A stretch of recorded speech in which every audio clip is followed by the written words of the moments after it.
નમસ્કાર વિદ્યાર્થી મિત્રો, આજે આપણે જે હિન્દીનું 7મું કાવ્ય છે જન્મભૂમિ એના ક્વેશ્ચન આન્સર એટલે કે પ્રશ્ન જવાબ જોવાના છે, જેમના કવિ છે સુમિત્રા નંદન પંત। આ કાવ્યનો સમજૂતીનો વિડીયો મેં ઘણા સમય પહેલા મૂકી દીધો તો લગભગ વર્ષ જેવું થઈ ગયું, તો જે વિદ્યાર્થીઓએ હજુ ન જોયો હોય તે જોઈ લેજો। આ વિડીયો જો તમને પસંદ આવે તો લાઈક કરજો, શેર કરજો। જે વિદ્યાર્થી મિત્રો હજુ ચેનલને સબસ્ક્રાઇબ નથી કરી તે સબસ્ક્રાઇબ કરી લેજો, જેથી આવા જ વિડીયો તમને મળતા રહે। તો આપણે સ્ટાર્ટ કરીએ જન્મભૂમિ કાવ્યના પ્રશ્ન જવાબ। स्वाध्याय એમાં પહેલો છે निम्नलिखित प्रश्नों के नीचे दिए गए विकल्पों में से सही विकल्प चुनकर उत्तर लिखिए।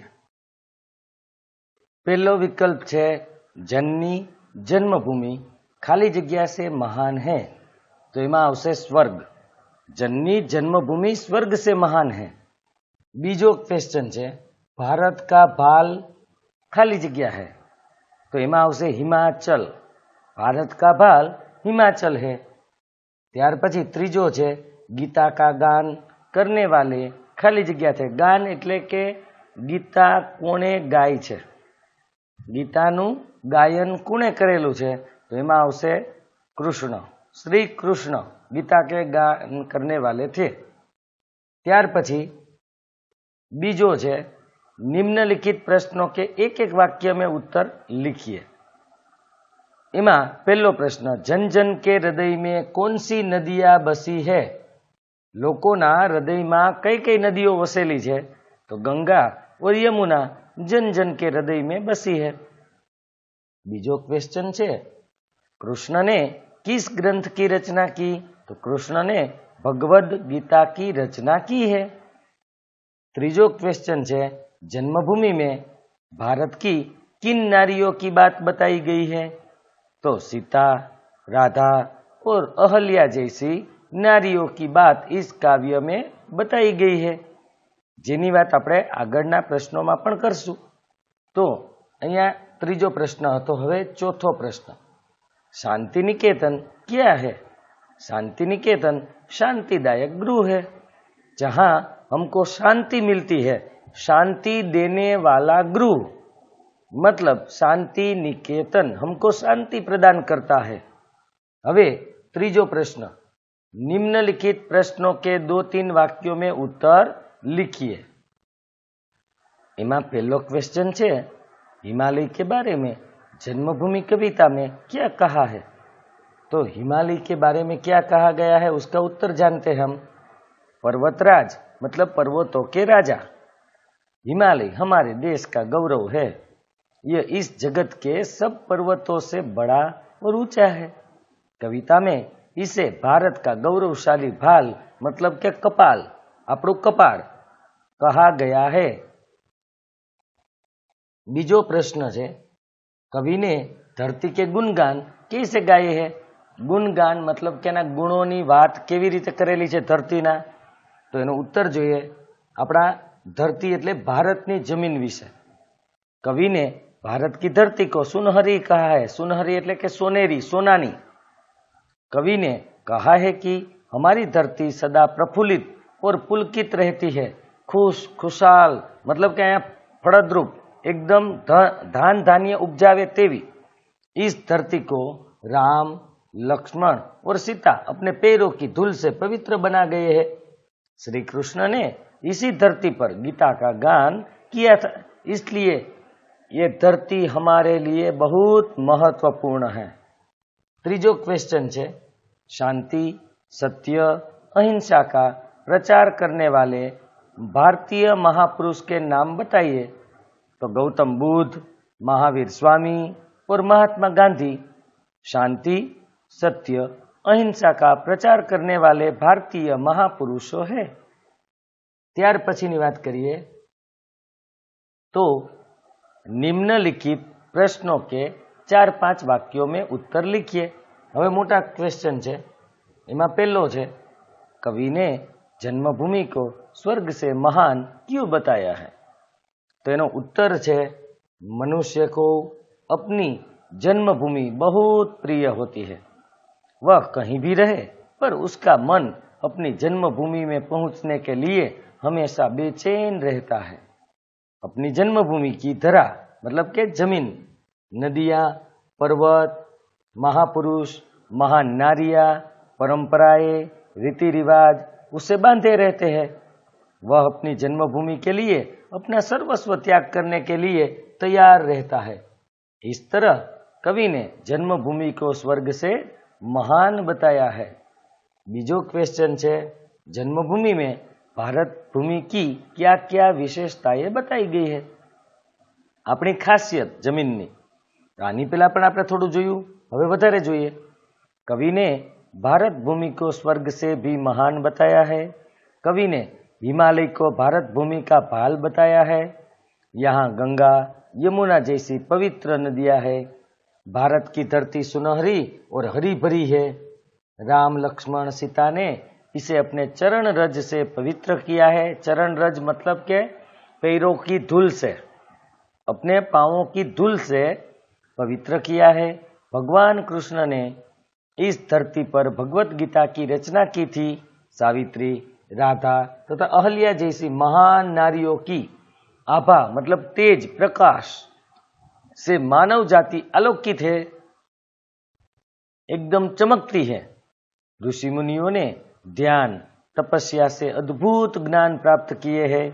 भारत दुनिया में बंधुत्व की भावना और वसुधैव कुटुंबकम के प्रसार की दिशा में हमेशा कार्यरत है। हमने हमेशा भाईचारे की भावना को महत्व दिया है और सारी पृथ्वी हमारा कुटुंब है, ऐसा हमने हमेशा माना है। इसको कहते हैं वसुधैव कुटुंबकम। वसुधा एव कुटुंबकम मतलब पृथ्वी ही एक परिवार है।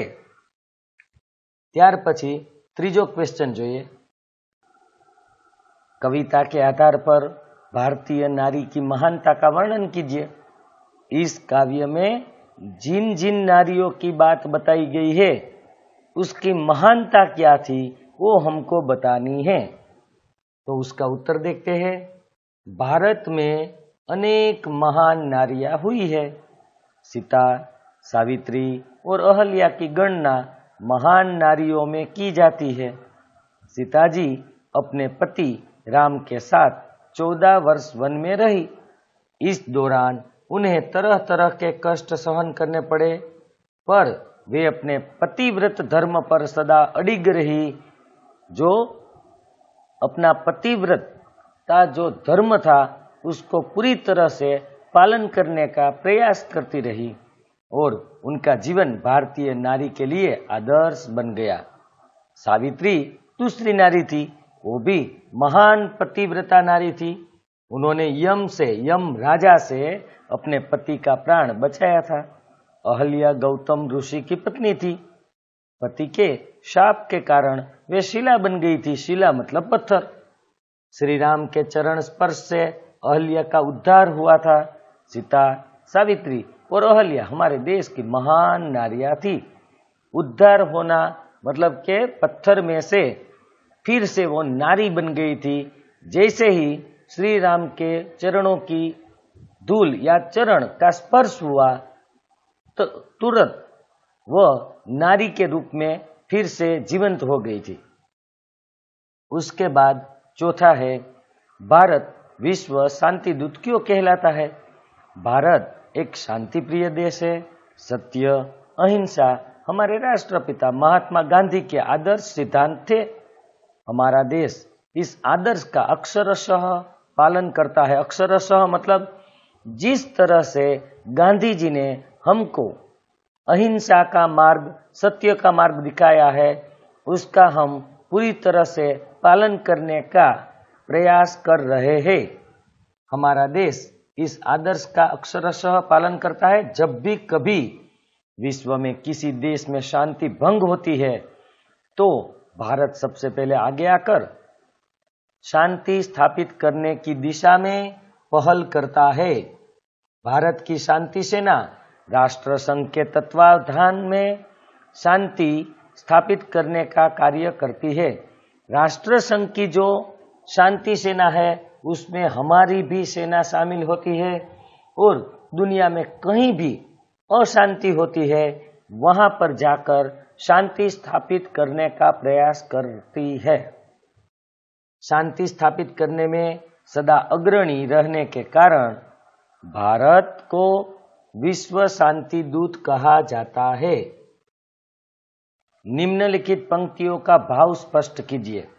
આપણે એક ભાવ દર વખતે એક્ઝામમાં પણ પૂછાય છે 3 માર્કમાં। जिसका गौरव भाल हिमाचल, आ पंक्तिनो अर्थ कहेવાનો છે तो उत्तर જોઈએ। मनुष्य के शरीर में उसके भाल मतलब कि हमारा कपाल जो होता है उसको सबसे महत्वपूर्ण अंग माना जाता है। हिमालय जगत का सबसे ऊंचा और सबसे बड़ा पर्वत है। इसको भारत का सिर भी कहा जाता है, इसलिए हिमालय भारत का गौरव है। जिस तरह हमारे शरीर में मस्तिष्क, हमारा जो दिमाग होता है उसको सबसे अहम माना जाता है, उसी तरह हिमालय हमारे देश के लिए सबसे अहम है, इसलिए वो हमारा गौरव है। जड़ता बनी चेतना सरसी, जड़ता मतलब निर्जीव, चेतना मतलब सजीव। तो इसका अर्थ क्या है वो हम देखते हैं। गौतम ऋषि की पत्नी अहल्या पति के शाप के कारण शिला में परिवर्तित हो गई थी। एक जीवंत स्त्री चेतन से, जीवंत से जड़ बन गई, निर्जीव बन गई। कई वर्षों के बाद राम के चरण स्पर्श से वह पुनः चेतनवंत मतलब के जीवंत हो गई थी। तो इसको बोलते हैं जड़ता बनी चेतना सरसी, निर्जीव है वो जीवंत हो गई। त्रीजू है व वसुधैव बना कुटुंबकम, जे आपणे आगळ वात करी कि सारी पृथ्वी हमारा कुटुंब है।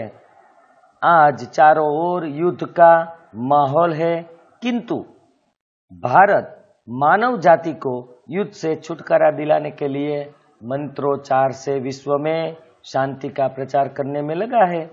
वह पृथ्वी पर रहने वाले सभी लोगों को परिवार की तरह मिलजुल कर रहने की सीख दे रहा है। जैसे सारा विश्व एक परिवार है और हमें भाईचारे की भावना, विश्व बंधुत्व की भावना से उसमें घुल मिलकर रहना है। अब लास्ट क्वेश्चन है, निम्नलिखित शब्दों के समानार्थी शब्द दीजिए। जननी मतलब माँ, माता। ज्योति मतलब प्रकाश। शिला मतलब पत्थर।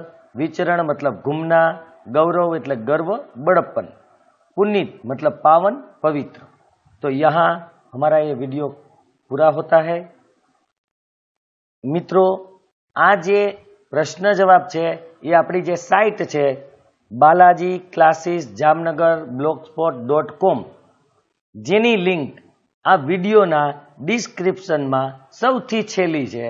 ए तमे ओपन करशो એટલે घणा बधा पाठोना प्रश्न जवाब, ग्रामर, निबंध घणुं बधुं मळी जशे, अर्थ विस्तार। तो तमे त्यां जईने गमे त्यारे वांची शकशो, एमांथी लखी शकशो अने विडियोमां पण तमे पोज करीने लखी शकशो। मित्रों, लाइक करजो जेथी मने प्रोत्साहन मळे अने आवा ज विडियो हुं बनावतो रहूं। जो तमारे कोई बीजी वस्तुनी जरूर होय तो ए पण जणावजो, एनो पण विडियो बनाववानी हुं पूरती कोशिश करीश। नेक्स्ट विडियोमां फरीथी मळशुं।